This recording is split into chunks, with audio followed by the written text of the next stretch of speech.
a todas y todos. Bueno, iniciamos una serie de charlas desde la Concejalía de Sanidad. Deciros que en sanidad no tenemos las competencias los ayuntamientos y que podemos meternos en muy poquitas cosas. No depende de nosotros la atención, no depende de nosotros la mayoría de temas. Pero sí que estamos preocupados y que queremos que sirva para ir formando o evitando errores que podemos tener en temas de salud.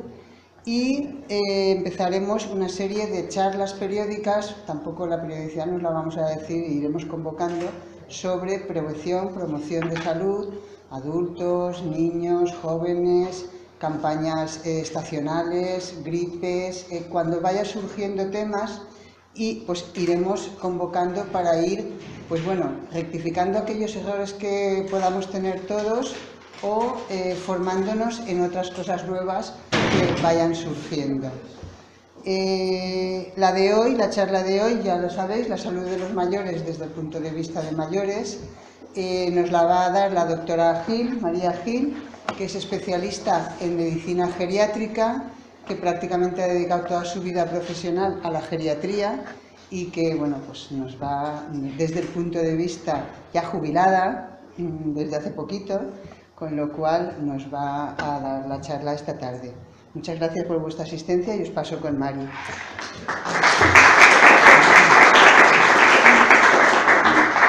Bueno, buenas tardes a los que no he saludado antes. Yo preferiría usar el micro porque tengo un problema en la garganta. ¿Esto va? Sí. Y si fuerzo la voz puede que no llegue. Ahora.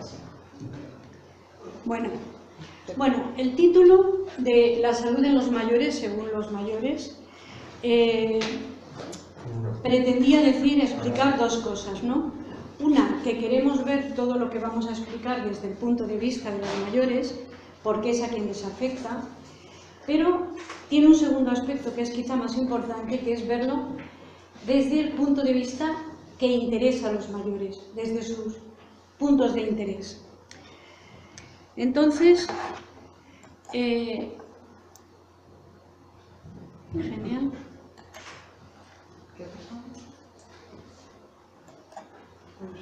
Está bien, ¿no? ¿Hemos empezado bien? Sí. Técnico. No sé qué habéis hecho. Nada. Bueno, a ver, lo único que he tocado ha sido esto.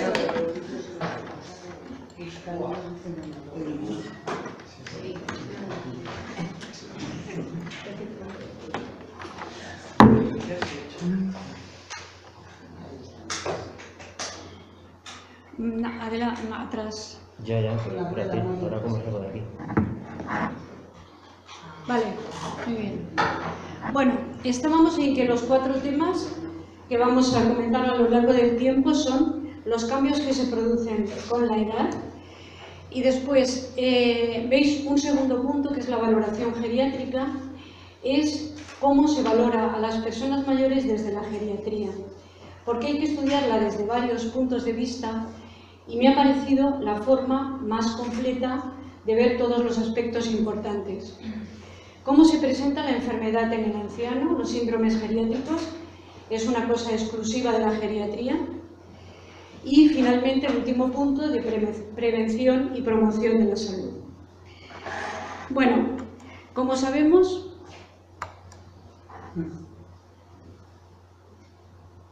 a lo largo de la vida se van produciendo una serie de cambios y en las edades mayores se producen una serie de cambios que no tienen nada que ver ni con la enfermedad ni con accidentes. Por tanto, son cambios normales. Son cambios fisiológicos, pero que sí que tienen el inconveniente de que nos hacen, digamos, menos capaces a la hora de afrontar agentes externos o enfermedades, un poco más frágiles. Yo no sé si sirve de algo, me lo quito, ¿no? Vale. Entonces, los cambios que se producen son evidentes, los cambios en la piel, cambios estructurales y cambios en la funcionalidad.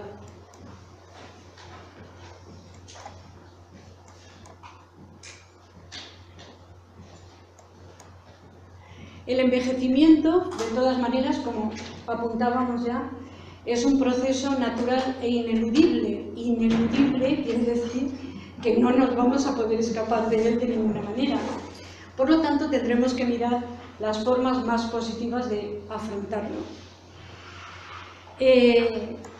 Una de las razones por las que en nuestra cultura todo lo relacionado con el envejecimiento es malo, una de las razones es por el tema de los mercados que están constantemente haciendo publicidad sobre el paradigma de la juventud. Todo lo relacionado con las personas jóvenes es bueno, todo lo relacionado con los mayores es negativo, son problemas, son enfermedades. A mí me gustaría hacer una reflexión sobre esto porque creo que es un punto de vista que a nosotros no nos interesa. Yo sé que nosotros, los que estamos aquí, estamos tan abducidos por el tema de los mercados y por conservar la juventud y la belleza como cualquier otro. Pero también creo que siendo que nos acercamos a esas edades, tendríamos que darle una oportunidad o poner un poquito de resistencia a esa visión tan comercial de la vejez y de las edades avanzadas y cambiarla un poquito. Por otra parte, hay una razón más íntima que la que comentábamos ahora, que es la vulnerabilidad. La vulnerabilidad es un sentimiento con el que estamos bregando desde que somos pequeñitos hasta siempre. Nos sentimos vulnerables, y realmente es verdad, no somos omnipotentes. Pero la vulnerabilidad afecta a los niños, que son muy vulnerables, afecta a los adolescentes, afecta a los adultos, que viven pues en unos años en los que tienen muchísimas presiones, porque son las presiones del trabajo, las laborales, los problemas de todo tipo, ¿no? Y nos afectan a las personas mayores. Yo pienso que las personas mayores hemos vivido muchas situaciones, hemos vivido situaciones buenas y situaciones dolorosas, y yo creo que deberíamos, y realmente estoy convencida de que lo estamos porque lo he visto muchas veces, más preparados para asumir las situaciones difíciles y para, digamos, poder sortear un poquito esa sensación tan desagradable de vulnerabilidad y tan real, por otra parte. A ver, no, con esto sí. He buscado imágenes de personas mayores, porque con el tema que comentábamos del paradigma de la juventud y de lo malo del envejecimiento, pues ves muchas imágenes por la calle y las encuentras en internet de personas que a mí me parecen muy agradables. Y sin embargo, si fuera yo la que me mirara en ese espejo, esta señora que me parece muy agradable, me iría a mirar directamente las arrugas y la flacidez. Y diría, es que estoy mucho peor que el año pasado. Tengo muchas más arrugas y mucha más flacidez que el año pasado. Bueno, hay otras posibilidades de posicionamiento y cosas que me gustaría razonar. Por ejemplo, asumir los cambios de ciclos de la vida y asumirlos con sentido común y con humildad. Porque vamos cambiando, porque cambiamos físicamente y cambiamos en la funcionalidad, no somos capaces tal vez de hacer tantas cosas como antes, pero es una ley de la vida a la que no podemos darle la vuelta. Por otra parte, el tema de querer ser jóvenes infinitamente es un tema que conduce a una sensación de frustración continua. Es una frustración subliminal, pero es evidente, porque es evidente que yo hace 10 años no estaba como ahora y dentro de 10 años estaré mucho peor. Peor, ya lo he dicho. Y esos cambios los tendré que asumir. Entonces, aceptación de los ciclos de la vida, en primer lugar. Afrontamiento, quiere decir, y esta es una de las ideas centrales de la charla, nuestra vejez va a depender en gran parte de nosotros. O sea, no es algo que se nos vaya a caer encima. Efectivamente, nos van a caer encima tal vez enfermedades y problemas que no nos esperamos. Pero cómo evolucionemos depende en gran parte de nosotros. Tenemos mucho que decir allí. Según tengamos unos hábitos de vida saludables o no, nuestro envejecimiento será mucho peor. Conciencia de grupo.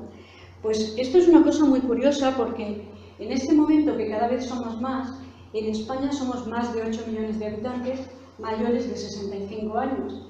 Y en Godella, que somos 13.123, 1.900 habitantes somos mayores de 65 años. Con lo que quiero decir que somos muchos y deberíamos de tener conciencia de grupo. Pero no solamente somos muchos, sino que somos muchos y somos valiosos. Y digo que somos valiosos porque en este momento podemos decir que hemos atravesado gran parte de la vida y las etapas activas de la vida. Hemos hecho nuestro trabajo, hemos criado a nuestros hijos, hemos afrontado muchísimos problemas. Y en este momento, digo como grupo de personas mayores, nos estamos enfrentando al tema también de tener un papel muy importante en la crianza de los nietos, ¿no? Sí. Y a veces en la manutención de los hijos, a veces en la manutención. Quiero decir que si somos muchos y somos valiosos porque hemos hecho muchas cosas, las mujeres nos hemos incorporado en las últimas décadas, ya bastantes, al trabajo, pero es que hemos asumido los retos del trabajo con la misma fiabilidad y con la misma responsabilidad que los hombres. No con el mismo sueldo, pero eso es una cosa que llegará poco a poco, ¿no?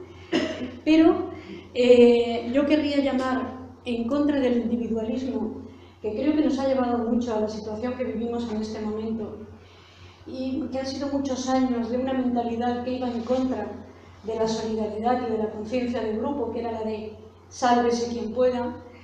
En contra de eso creo que deberíamos de tomar conciencia de lo que estamos hablando. Y reivindicación. Vamos a ver, no hay ninguna minoría, ni minorías étnicas, ni las mujeres cuando se nos ha tratado así, ni enfermedades raras, ni minusvalías, ni personas de cualquier tipo. No hay ninguna minoría a la que se hayan concedido sus derechos sin reivindicarlos. Ninguna. Y además es una cosa que yo a veces la pienso y es una cosa antinatural, quiero decir, que es que en casa, pues en las familias, por ejemplo, una mujer entre en su casa y como su marido no estaba acostumbrado a hacer las cosas, que por suerte ya no es el tema de ahora, ¿no? Pero como no es, si esa mujer no lucha, el marido no se da cuenta. Sería anormal y atípico que él se diera cuenta de todas las necesidades que hay y corriera a cubrirlas, porque es que no lo he hecho nunca. Y de hecho, esto ocurre con mucha frecuencia. Lo que quiero decir es que si nosotros queremos conseguir la visibilidad, el respeto y el respeto que nos merecemos, y no que se nos deje aparte como que ya estamos fuera del rol productivo y que ya más o menos no servimos para nada, y encima representamos lo feo, si queremos conseguir todas estas cosas tendremos que ser nosotros los que caigamos en ello y ofrezcamos un poquito de resistencia.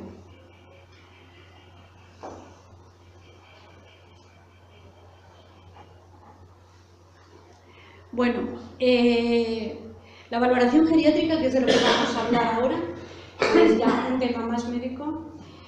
Con la valoración geriátrica ocurre lo siguiente. El grupo de personas mayores de 65 años somos las personas en las que tenemos mayor variabilidad en cuanto a salud y situación funcional, ¿no? Entonces, ¿qué pasa?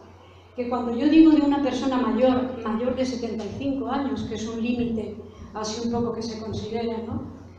Cuando yo digo que una persona tiene, por ejemplo, diabetes, hipertensión y artrosis en esas edades, puedo estar hablando de un líder político muy activo o puedo estar hablando de una persona gravemente discapacitada. Lo que quiere decir que los diagnósticos ya no nos sirven, como en personas más jóvenes, para definir el estado de salud de la persona, ¿no? Y entonces hace falta, desde el punto de vista de la geriatría, y desde que nació se empezó a ver que hacían falta otras formas de afinar nuestro diagnóstico para llegar a saber exactamente cuál era la situación de una persona. Entonces, por supuesto, los problemas médicos es lo primero, lo elemental, lo que tiene que recoger toda historia clínica, tiene que recoger los problemas médicos, los antecedentes y la medicación que toma el paciente. Pero tiene que recoger, por lo menos, la capacidad funcional que ahora explicaremos un poco mejor lo que es, la situación psíquica y mental de la persona y la situación social. Porque, precisamente por ser un poco más lábiles, todas estas cuestiones veremos que están íntimamente relacionadas. De la situación social de una persona depende directamente su salud. Voy a beber un poco de agua.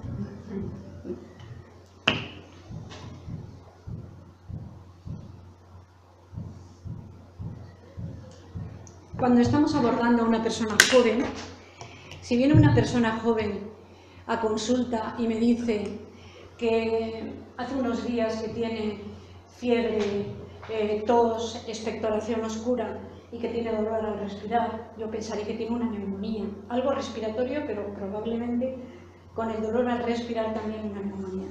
Le haré una radiografía, le haré una serie de exploraciones y lo diagnosticaré. Y probablemente le dé un tratamiento antibiótico y si no hay insuficiencia respiratoria o signos de gravedad lo mandaré a su casa. Eso ocurre con las personas jóvenes. ¿Qué ocurre con las personas mayores? Que si es una persona que tiene una discapacidad funcional y resulta que se mueve muy poco, las complicaciones respiratorias vendrán pero enseguida. Que en cuanto le inmovilicemos, y más si por alguna razón tenemos que sondarle, porque si son hombres están los problemas prostáticos, etc., tendrá una infección urinaria al cabo de 48 horas. Respecto a la situación psíquica y mental, es muy importante estudiarlas. Aunque nos encontremos con una persona que en la entrevista nos parece que tiene una conversación inteligente y normal con nosotros, que nos está explicando los datos de su historia y que tiene buena memoria, hay que explorarlo. Porque ahí hay una serie de cosas. Las personas conservan esta capacidad de la conversación rutinaria durante mucho tiempo. Hay que explorar las memorias, hay que explorar el razonamiento, hay que explorar la capacidad de cálculo. Por otra parte, respecto a la situación social, es lo que hablábamos al principio.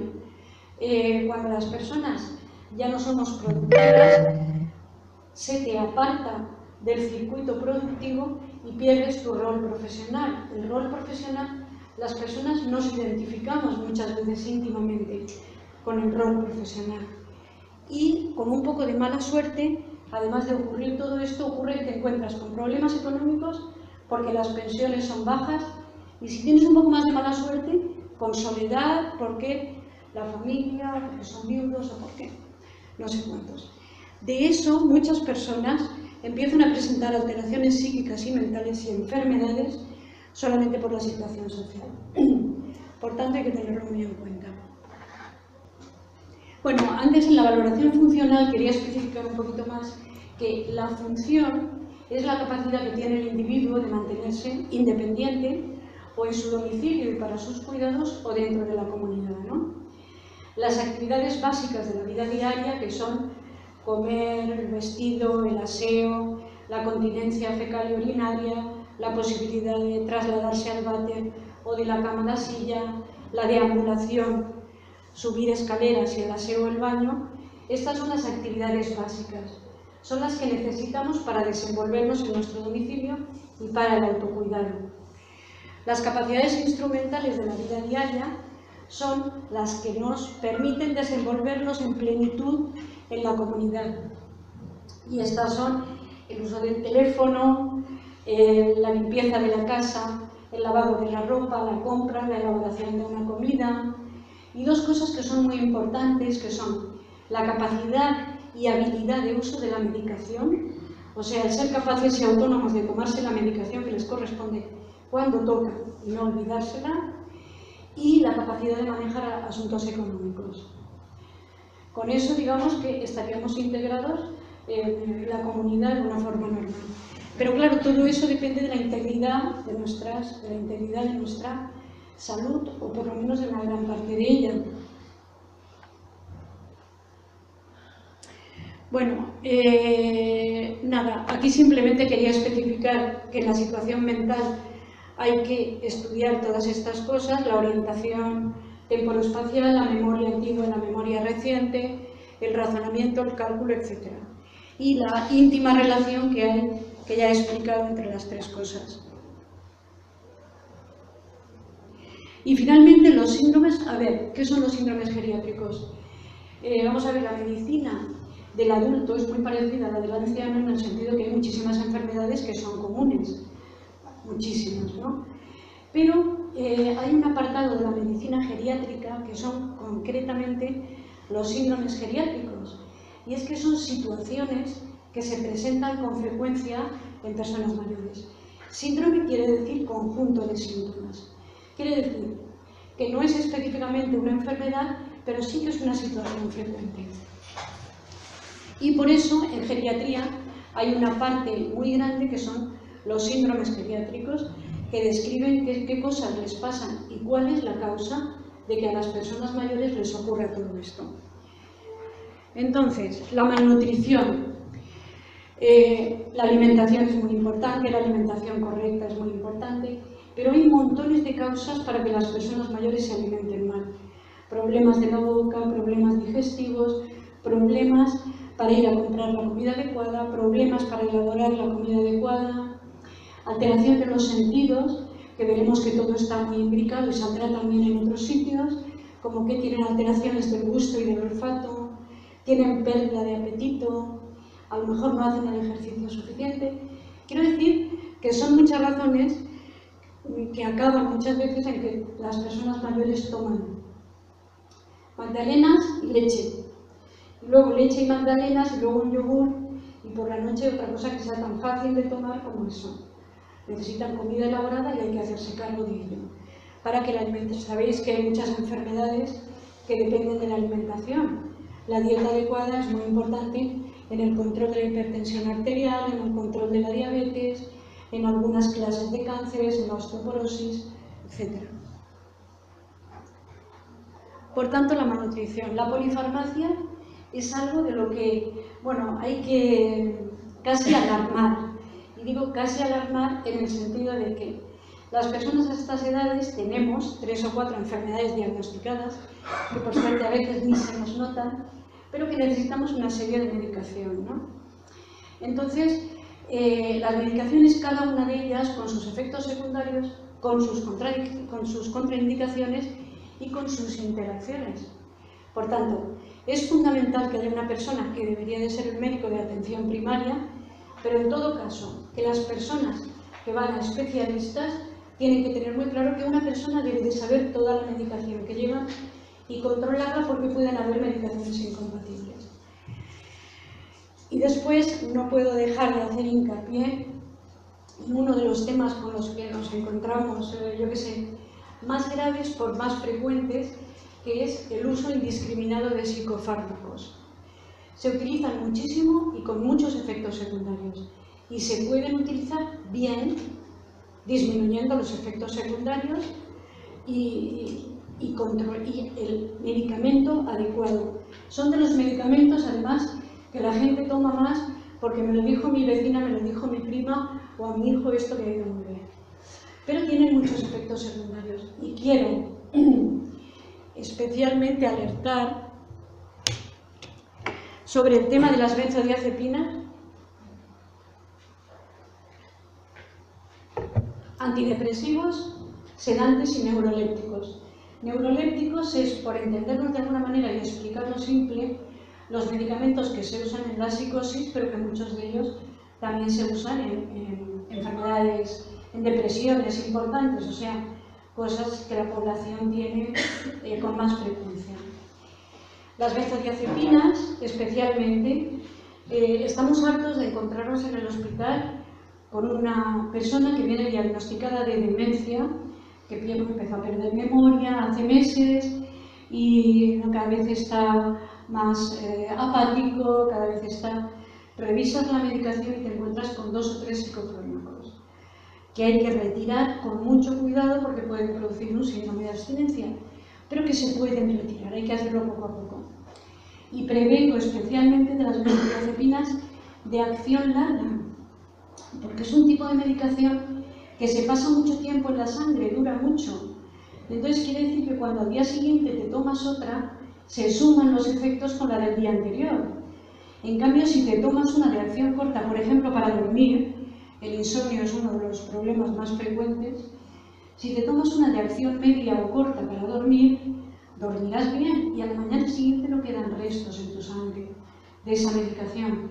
Por tanto, no vas a hacer ni dependencia, porque no vas a necesitar ni tolerancia, que sí te acostumbrando a la medicación, cuando siempre tienes.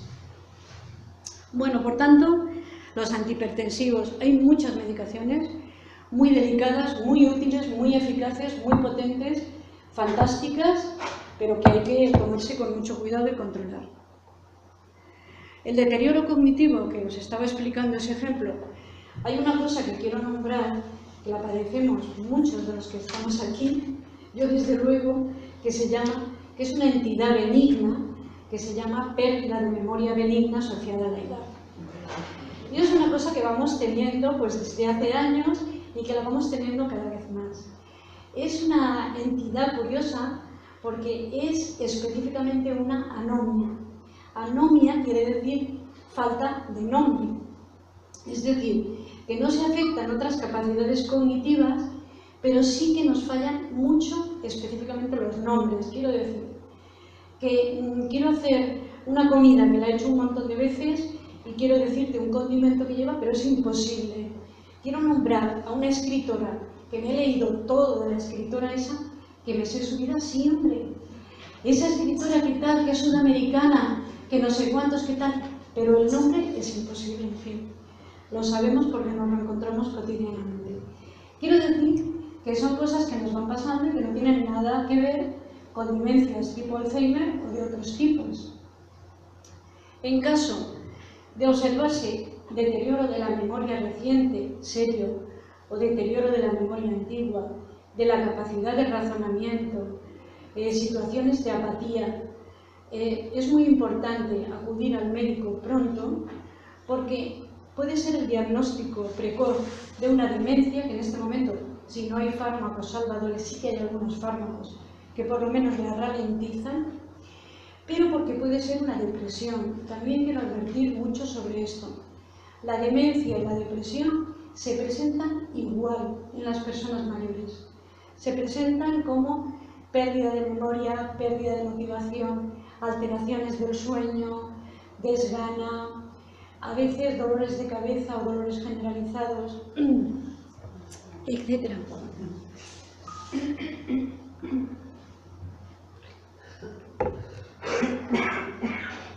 Caídas. Otro síndrome en el que veis que está todo relacionado. Quiero decir, ¿por qué se caen más las personas de edad?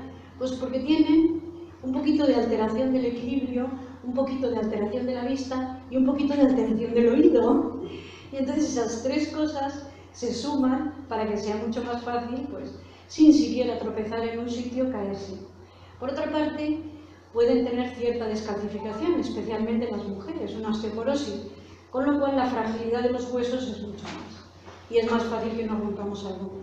La razón de los síndromes geriátricos es que siempre está todo relacionado, que no hay cosas independientes, que las causas son comunes. A ver.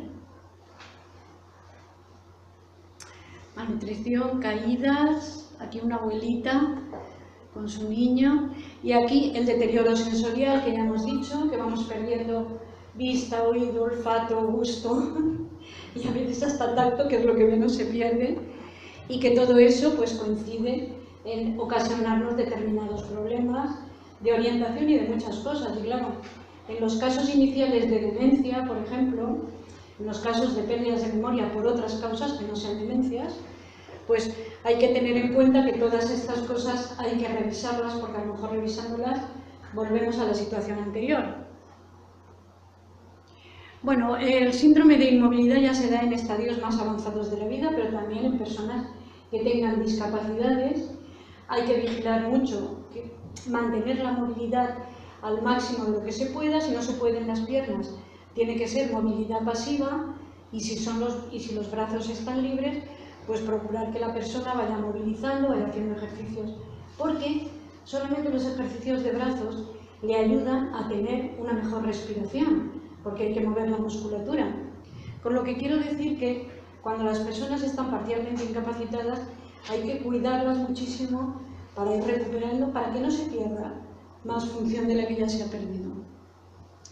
El síndrome de inmovilidad da lugar con mucha frecuencia a las úlceras por presión, que entenderéis enseguida, porque los codos, el sacro, que es donde estás apoyada, pues si estás muchas horas en la cama y ahí hay una superficie ósea que presiona y que todo tu peso está encima, pues eso empezará rozándose un poquito, y si dejas a la persona sin moverla cada 2 o 3 horas de un lado para otro, acabará produciéndose una úlcera. Y hay veces que nos vienen con úlceras así, y no hace falta, no hace falta. Las úlceras, como Reni sabe, se pueden curar muy bien en los estadios iniciales y te pasas meses curando las que son grandes. El estreñimiento, motivado por la inmovilidad, por las dietas con pocos residuos, etcétera, etcétera. Quiero decir que todos son problemas relacionados. Objetivos de la prevención. Bueno, pues los objetivos de la prevención son el control de las enfermedades médicas. No tiene nada que ver una diabetes bien controlada que una diabetes mal controlada. Recientemente se sabía que las diabetes bien controladas daban muchos menos problemas vasculares, etcétera, etcétera. Pero hay un déficit inmunitario en las personas con diabetes.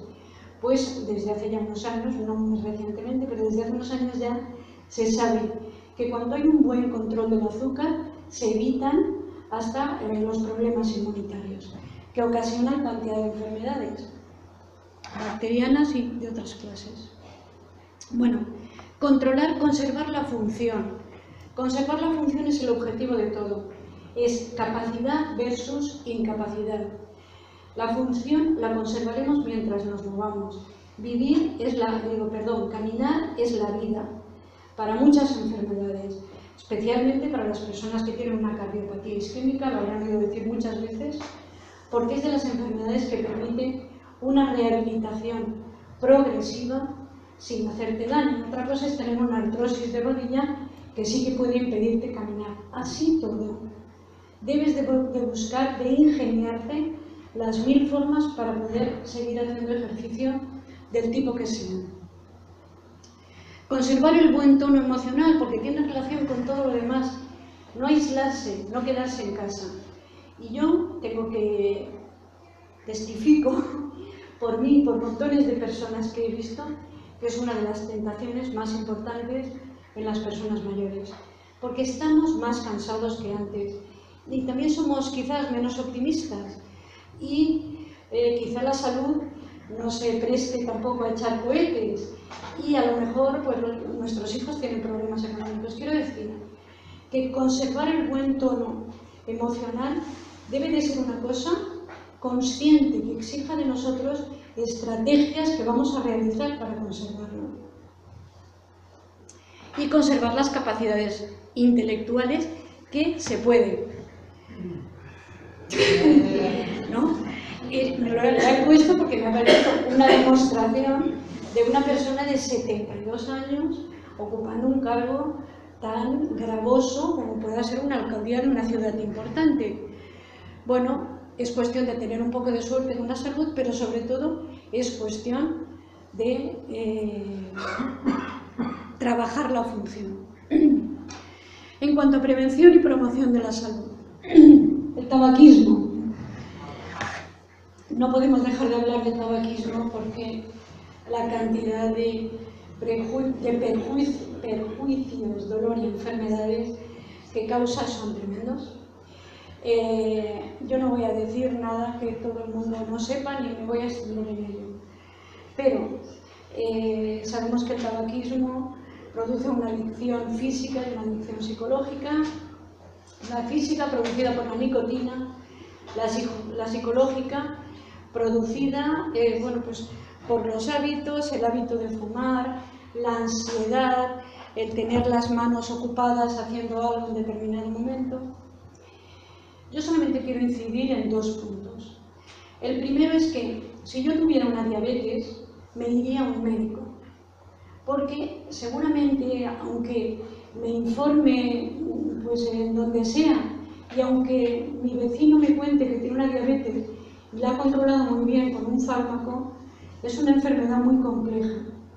Me iría a un sitio donde me explicasen y me ayudasen a dejarme el tabaco, porque eso requiere ayuda. Y la segunda es tomar la medicación si procede.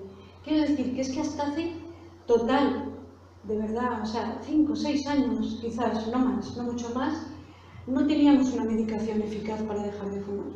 Pero en este momento la tenemos. Entonces, pues, es una lástima que nos estemos tragando no solamente el alquitrán, sino las 100 otras sustancias nocivas, porque es como una autoagresión y un castigo continuo. Por tanto, yo propongo ir al médico y tratárselo. Hay centros de deshabituación del tabaco en el Arnau de Vilanova mismo. A ver, la actividad física ya lo hemos comentado, pero se considera que una actividad física normal y saludable que podemos tener son 2 o 3 días a la semana, 40 minutos de caminar, de hacer, si lo que hacemos es caminar, pues hacer un poco de potencia muscular también en casa, en un gimnasio, en cualquier sitio. Nadar, que es un ejercicio fantástico, etcétera, etcétera. Pero lo mismo digo, lo mismo que antes, ¿eh? La actividad física es la vida. La actividad física tiene una incidencia tremenda sobre las emociones y sobre la depresión. Levantarse, salir de casa, moverse, socializarse y hacer caminar, moverse, es que es la vida. La nutrición, ya lo hemos comentado antes y creo que no hay mucho más que comentar porque tampoco tenemos tiempo de meternos, pero es obligatorio tener una alimentación variada. Verduras y frutas frescas que nos proporcionen vitaminas y nos proporcionen fibra, proteínas, mejor de pescado, carnes blancas que de carnes rojas, productos lácteos que necesitamos calcio, las mujeres especialmente, pero los hombres también, porque también van perdiendo calcio con la edad, etcétera, etcétera. Luego, en la medida en la que una persona lo tolere, los alimentos lácteos,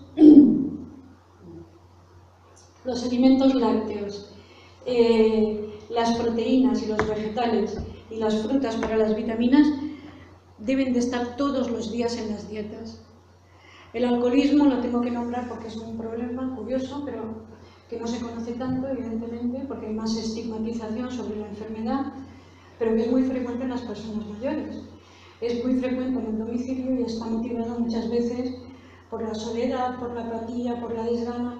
Bueno, pues es que resulta que una copita te da un poquito, parece que te extrovierte un poquito, te da un poquito de ánimo vital y te desinhibe. Y entonces no sientes tanto la angustia que estabas siguiendo y detrás de una otra. Es muy importante detectarlo por otra parte. Y ahora me acuerdo de que se me ha olvidado una cosa al hablar del problema social, pero lo voy a decir ahora, que es la importancia de detectar el maltrato social en las personas mayores. El maltrato físico, o sea, fijarse si las personas mayores que tienen una situación relativa de indefensión tienen hematomas o enfermedades que no nos explicamos, o fracturas, etc. El maltrato psicológico, que yo creo que es tan malo como el físico, el sexual, que lamentablemente en circunstancias especiales, pero existe, y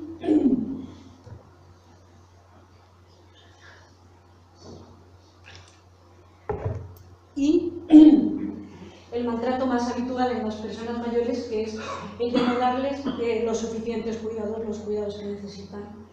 Es cansado, es pesado, hay que estar pendiente, hay que preparar comidas, hay que ayudarles a lavarse, hay que hacer muchas cosas, entonces es difícil.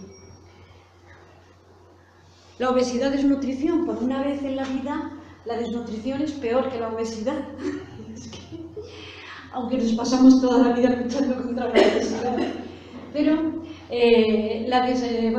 la delgadez en las personas mayores, y sobre todo en las personas muy mayores, es un factor de riesgo importante para la desnutrición. Y la desnutrición es un factor de riesgo importante, esto creo que no lo he dicho, pero en los estudios que se realizan en la comunidad, un 5 o un 6% de personas mayores de 65 años están desnutridas.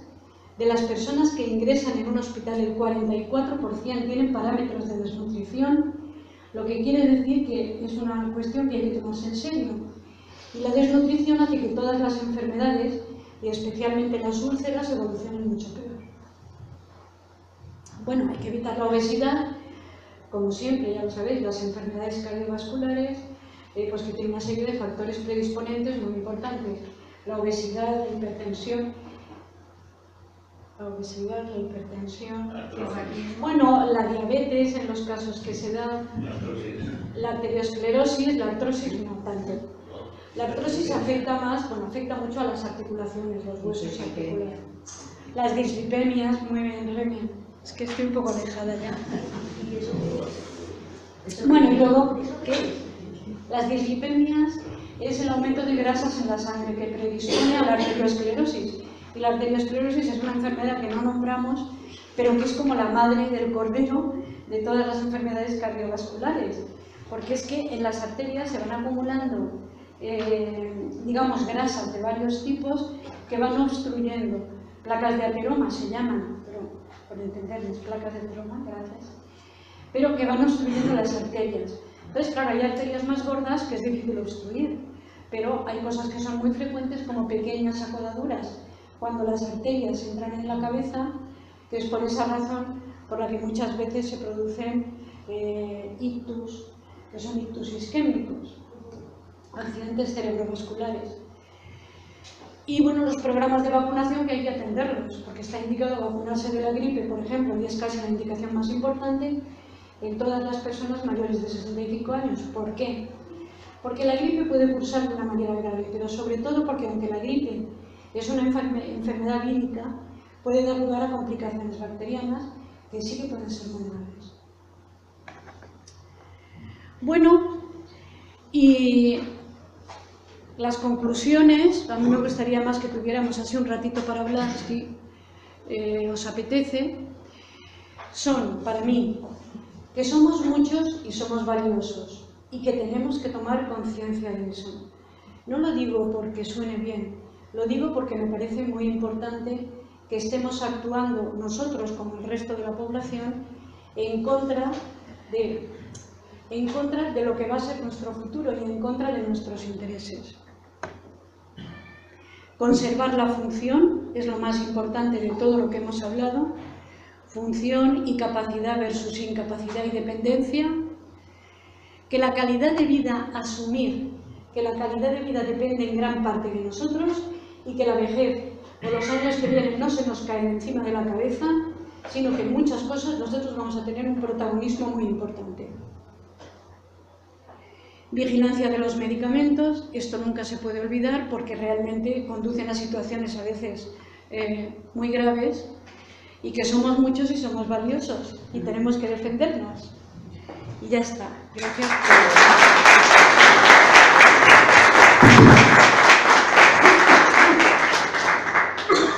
Bueno, pues ahora si alguien quiere, si os interesa preguntar algo o algo que no haya quedado claro, dime. A mí me preocupa mucho que en esta sociedad, con este sistema que tenemos, en todo se busca el negocio, ¿no? Entonces, de una cosa muy buena, como puede ser el cuidado de los mayores, pues resulta que no es contemplado de la misma forma por todas las personas, en la ciudad también. Por ejemplo, ya empiezas a encontrarte con que tienes una cierta edad. Yo en un año mis médicos han cambiado de actitud. En un año, el mismo año. El año pasado, digamos que me daban ánimo a mi estado de salud, y este año ya empiezan a decirme, ya estamos en una edad en la que simplemente hay que poner cuidados por encima, ¿no? O sea, bueno, es demasiado rápido, de un año. Pero bueno, el tema fundamental que a mí me preocupa es el del negocio, porque realmente se puede hacer, por ejemplo, que los mayores conserven sus grupos sociales reuniéndose, viviendo como se oye que están haciendo comunidades de jubilados, en pisos, en casas, porque no son personas que necesiten de cuidados especiales por gente externa a ellos. Y entonces yo creo que eso está muy bien, es una forma de ayudarse y de estar en comunidad y de seguir esa tercera edad de otra manera, ¿no? Que llevarles a las típicas residencias o a los centros de día. Sí. Pero esto creo que son iniciativas particulares que lo que creo es que deberían ser iniciativas más estatales, ¿no? Creo que es el sistema. Vamos a ver, Otra dime. pregunta es el tema de las medicaciones, porque yo creo que en las medicaciones muchas veces en la propia medicación va la contrapartida, que es que esa medicación tiene unas reacciones, o sea, por ejemplo, una pastilla para el colesterol te da Sí. azúcar. Entonces, o eso no está muy bien estudiado, la medicación que nos dan, no es mi caso, pero vamos, lo tengo muy cerca, o no, realmente el sistema no es bueno, ¿no? Y luego el que te inflen a pastillas tampoco creo que sea muy conveniente. Por otra parte, también le preguntamos a la persona mayor que depende ya totalmente de nosotros o que está en una residencia, si quiere seguir viviendo, alargándole la vida de esa manera, o si no, porque muchas veces es que la persona entra en una inercia en la que depende de lo que decidan los hijos o sus personas más allegadas y tal. Me has planteado 3 cuestiones. La primera es el tema de las residencias. Eso es un problema común. Quiero decir que el tema de la no la residencia, sino de dónde residir las personas mayores. Bueno, es que me levanto porque si no veo que no me veis las personas detrás. El tema es que las personas, cuando nos hacemos mayores, no nos queremos marchar de nuestro domicilio. En la medida de lo posible queremos seguir, quiero decir, es lógico, quiero seguir como quiero seguir ahora, porque es que resulta que en mi casa tengo todas mis cosas, mi mesilla de noche, mis manías, mis no sé cuántos, y me lo conozco todo. Entonces, estamos en el tema de que hacen falta cuidadores o residencias o viviendas múltiples, que también has citado eso. Bueno, pues los cuidadores, las personas, bueno, ofrecen, y me he pasado muchos años luchando con eso, una resistencia, pero realmente férrea, a que les metas a nadie en casa. Esto en los mejores casos, que son los casos en los que se puede pagar una persona que venga a casa a cuidarlas. Finalmente, a veces lo consigues y hay alguien que se hace con ellos. La persona donde mejor está es en el domicilio, pero depende de cómo esté en el domicilio, naturalmente, quiero decir. Si no, preferiré una residencia. Y naturalmente quiero decir que estas son cosas, y una buena residencia antes que una mala residencia. Pero la residencia dependerá en gran parte de que los hijos y los que están alrededor vigilemos o vigilen lo que ocurre allí. Me has hablado de la medicación, quiero decir que las medicaciones, sabéis que se estudian que se hacen muchos estudios sobre ellas, y los últimos estudios son en humanos para ver en los periodos de investigación cómo les sientan. Pero así todo, quiero decir, hay medicaciones de las que se beneficia muchísimo la tensión y no se beneficia la diabetes, pero es que se la puede dar a un paciente que no sea diabético. Y a ese paciente a lo mejor no le afecta nada que le suba la glucemia de 90 a 95 o a 100, ¿entiendes? Quiero decir. Pero por eso digo, los medicamentos son muchos, son tantos que a los médicos nos cuesta controlarlos, pero por lo menos tenemos una posibilidad. Entonces, ya lo he dicho de entrada ahí, muchas medicaciones que sirven para una cosa pero que tienen efectos secundarios. Podemos prescindir de ellas, los antiinflamatorios. Nos los tomamos a porrillo en la calle, nos los tomamos sin indicación porque nos duele algo y tal. Bueno, pues es que la mayoría sientan muy bien y alguna vez producen hemorragia digestiva. Y en las personas mayores a veces insuficiencia renal, tal. Quiero decir, eso es un tema de profesional que tiene que aclarar el profesional en cada caso. Y respecto al tema de alargar la vida, a mí, yo ya he estado comentando que hay un tema que a mí me gustaría mucho abordar, porque creo que es un tema que las administraciones y el Estado van a tener que abordar en las próximas legislaturas, que es el tema de los cuidados al final de la vida. Los cuidados al final de la vida, quiero decir, la teoría es, demos vida a la vida mientras que quede vida, pero cuando la calidad de vida es tan mala que aquello se convierte en un sufrimiento, no puedes ni comunicarte con las personas, que la familia tome las decisiones que se tengan que tomar. Quiero decir, cuando una persona... Existen las voluntades anticipadas, por supuesto, en las que tú dices lo que quieres que se haga contigo si llegas a una situación determinada. Existe la figura del Me gustaría que me saliese esta palabra. La persona que se hace cargo de la persona de referencia, el cuidador de referencia. Existe en el hospital la figura del cuidador de referencia, que es el hijo que más se ocupa, que más ha convivido con el padre o la madre, o el hermano, o los que sean, ¿vale? Esa persona de referencia es la que tomará las decisiones si esa persona no las puede tomar. Y de decisiones al final de la vida, en este momento, se ha hablado mucho de la eutanasia, pero en este momento tenemos la sedación paliativa, que es sedar a la persona en el final de la vida para que no sufra. Pero todo esto son cosas muy delicadas, que tienen muchos matices, que hay muchas situaciones que hay que aclarar, y a mí me gustaría que, si es posible, abordáramos esa discusión, porque es muy interesante. Sí, lo primero que quería decir es las benzodiazepinas como efecto secundario. Yo no sé si los que somos carne de psiquiatra sabemos lo que es una benzodiazepina, pero no sé. Ah, si la gente lo sabe. Bueno, las benzodiazepinas son unas medicaciones que tienen 4 acciones: sedante, anticonvulsivante, relajante muscular y... Bueno, ¿no he dicho ansiolítico? Pues ansiolítico. Bueno, tienen esas acciones, ¿no? Entonces lo que pasa es que hay 3 clases de benzodiazepinas. Las benzodiazepinas de acción corta, tú te la tomas y duran en la sangre 5 horas, 6 horas, 7 horas. Bueno, yo esto le he dado muchas vueltas y he visto que muchas veces hay muchas publicaciones que ponen que duran más, pero bueno, las benzodiazepinas de acción media, que se administran cada 8 horas, ¿vale?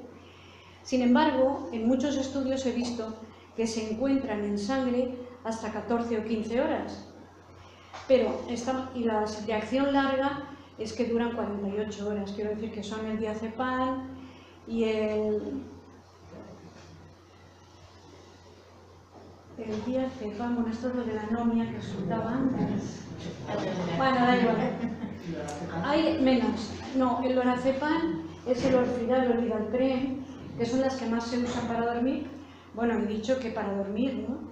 Para dormir, o sea, ansiolítico, relajante muscular y anticonvulsivante. Es que también las damos para los niños que tienen convulsiones, a veces también se les da. Especialmente algunas, como las de acción muy rápida, como midazolam. Entonces, yo prevengo sobre todo por las de acción larga, porque además las personas, a medida que van pasando los años, metabolizamos más lentamente. Al metabolizar más lentamente,